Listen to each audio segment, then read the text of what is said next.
Welcome to NSTV. నేను రాజీవ్. ముందుగా headlines చూద్దాం. కామారెడ్డి జిల్లాలో ఫీజు రీయింబర్స్మెంట్ పథకాన్ని ప్రవేశపెట్టిన ఆనాటి కాంగ్రెస్ ప్రభుత్వమే నేడు బకాయిలను పెండింగ్లో పెట్టడం శోచనీయకమని ఎస్ఎఫ్ఐ రాష్ట్ర అధ్యక్షుడు రజనీకాంత్ పేర్కొన్నారు.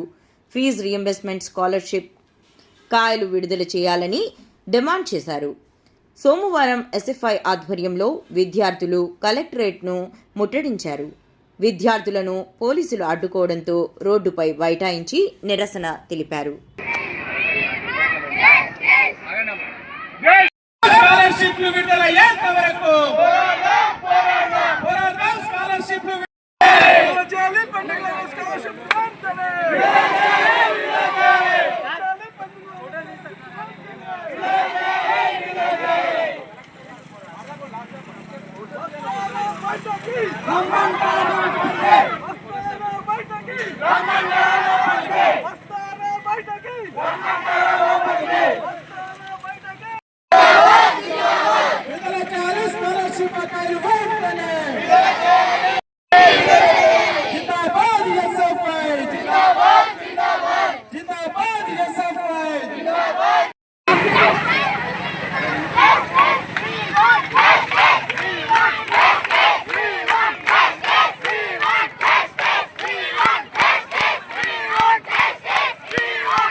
స్పందించాలి కలెక్టర్ గారు వెంటనే,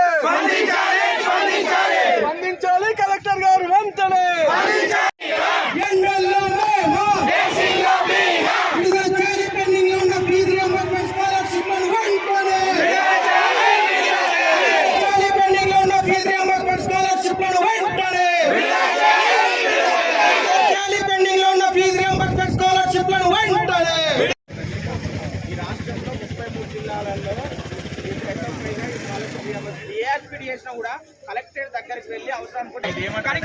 ఈరోజు కామారెడ్డి జిల్లా కలెక్టర్ కార్యాలయం ముందు భారత విద్యార్థి ఫెడరేషన్ ఎస్ఎఫ్ఐ ఆధ్వర్యంలో ధర్నా నిర్వహించడం జరిగింది, ఆందోళన నిర్వహించడం జరిగింది.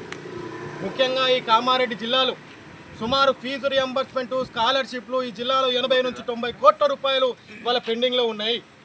గత టీఆర్ఎస్ ప్రభుత్వం పెండింగ్లో పెట్టిపోయింది. ఇప్పుడు వచ్చిన కొత్త ప్రభుత్వం కూడా, కాంగ్రెస్ ప్రభుత్వం కూడా వాళ్ళ జిల్లాలో విద్యార్థుల స్కాలర్షిప్లు రియంబర్స్మెంట్ పెండింగ్లో పెట్టింది.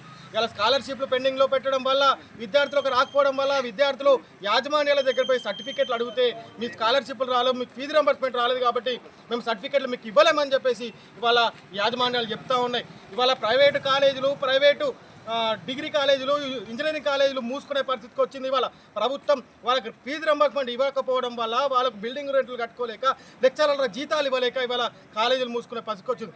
రానున్న రోజుల్లో మరి తెలంగాణ రాష్ట్రానికి విద్యాశాఖ మంత్రిని నియమించకపోవడం వల్లనే ఇట్లాంటి సమస్యలన్నీ వస్తూ ఉన్నాయి. కాబట్టి తెలంగాణ రాష్ట్ర ప్రభుత్వం ఇవాళ మద్యంకు మంత్రిని నియమించింది, అట్లాగే మిగతా దానికి అన్నిటికీ ఇవాళ మంత్రులు నియమించింది. కానీ దేశం మారాలంటే విద్యార్థులతో సాధ్యమవుతుంది. మరి అట్లాంటి విద్యార్థులకు సంబంధించిన విద్యాశాఖను ఎందుకు నియమించలేకపోతా ఉంది ఈ తెలంగాణ రాష్ట్ర ప్రభుత్వం? ఒకసారి అటువైపుగా ఆలోచించాలని చెప్పి డిమాండ్ చేస్తూ ఉన్నాం. అదేవిధంగా మీరు స్కాలర్షిప్లు, ఫీజు రింబర్స్మెంట్ ఏదైతే రాష్ట్ర వ్యాప్తంగా 8,200 కోట్లు పెండింగ్లో ఉందో వాటిని విడుదల చేయలేకపోతే మాత్రం ఖచ్చితంగా ఈ తెలంగాణ రాష్ట్రంలో కాంగ్రెస్ ప్రభుత్వానికి వ్యతిరేకంగా ఖచ్చితంగా ఆందోళన నిర్వహిస్తాం. రానున్న స్థానిక సంస్థల ఎన్నికల్లో కూడా విద్యార్థుల్ని చైతన్యవంతం చేసి ఓడిస్తామని చెప్పేసి ఈ సందర్భంగా తెలియజేస్తాం. ఆధ్వర్యంలో ఈ రాష్ట్రంలో ఉన్న పెండింగ్లో ఉన్న స్కాలర్షిప్ ఫీజు రింబర్స్మెంట్ బకాయిలు విడుదల చేయాలని భారీ ర్యాలీ నిర్వహించి అనంతరం ధర్నా నిర్వహించడం జరిగింది. ఈ తెలంగాణ రాష్ట్రంలో రాష్ట్ర ప్రభుత్వం ఈరోజు కాంగ్రెస్ ప్రభుత్వం ఈరోజు పూర్తిగా విద్యా వ్యతిరేక విధానాలను వివరిస్తున్నది. దానిలో భాగంగా ఈరోజు విద్యార్థులకు రావాల్సిన పెండింగ్లో స్కాలర్షిప్ ఫీజు రియంబర్స్మెంట్ దాదాపుగా 8,000 పైచీకిలో స్కాలర్షిప్ రియంబర్స్మెంట్ రావాల్సి ఉంది. కానీ రాష్ట్ర ప్రభుత్వం విద్యార్థులు మొరబెట్టుకుంటున్నా ఈరోజు గతంలోనే ఈరోజు డిగ్రీ కళాశాల యాజమాన్యాలు దాంతోపాటు ఇంజనీరింగ్ కళాశాలలు ఈరోజు స్కాలర్షిప్ ఫీజు రియంబర్స్మెంట్ విడుదల చేయకపోతే పరీక్షలు నిర్వహించమని ఈరోజు ఇప్పటికే రాష్ట్ర ప్రభుత్వానికి చెప్పారు. పరీక్షలు నిర్వహించుకొని ఫలితాలు వచ్చిన తర్వాత ఈరోజు కళాశాలకు వెళ్తే విద్యార్థులకు సర్టిఫికేట్ ఇవ్వని పరిస్థితి ఈ రాష్ట్రంలో కనిపిస్తున్నది. కాబట్టి రాష్ట్ర ప్రభుత్వాన్ని ఎందుకు ఈరోజు విద్యార్థులపైన ఈరోజు కక్ష సాధింపు వ్యవహరిస్తున్నది? ఎందుకు పెండింగ్లో ఉన్న స్కాలర్షిప్ ఫీజు రియంబర్స్మెంట్ బకాయిలు విడుదల చేయడం లేదు?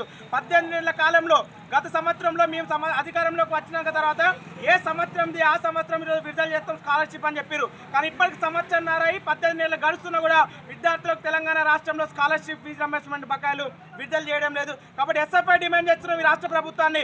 ఈరోజు కాంట్రాక్టర్లకు డబ్బులు ఇవ్వడానికి డబ్బులు ఉన్నాయి, కానీ ఈరోజు చదువుకున్న విద్యార్థులకు ఈరోజు ఉన్నత విద్య పోవడానికి కోసం చదువుకున్న విద్యార్థులకు ఎందుకు ఈరోజు స్కాలర్షిప్ ఇవ్వడంలో రాష్ట్ర ప్రభుత్వం నిర్లక్ష్యంగా వ్యవహరిస్తుందని ఈ ప్రభుత్వాన్ని డిమాండ్ చేస్తున్నాం. రానున్న రోజుల్లో ఈరోజు స్కాలర్షిప్ ఫీజు రియంబర్స్మెంట్ బకాయిలు విడుదల చేయకుంటే స్థానిక సంస్థ ఎన్నికలు రాబోతున్నాయి. ప్రజాప్రతినిధులు కానీ మంత్రులు కానీ ఎక్కడికక్కడ అడ్డుకొని ఈ రాష్ట్ర ప్రభుత్వానికి విద్యార్థులకు తగిన గుణపాఠం చెప్తామని హెచ్చరిస్తున్నాం. తక్షణమే స్కాలర్షిప్ రియంబర్స్మెంట్ విడుదల చేయాలి.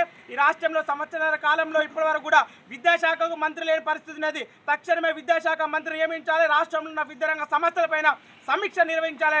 ఇది ఒక సమీక్ష నిర్వహించకుంటే విద్యార్థులకు రాష్ట్ర ప్రభుత్వం పైన తిరుగుబాటు చేస్తానని సందర్భంగా తెలియజేస్తున్న రజనీకాంత్ ఎస్ఎఫ్ఐ రాష్ట్ర అధ్యక్షుడు.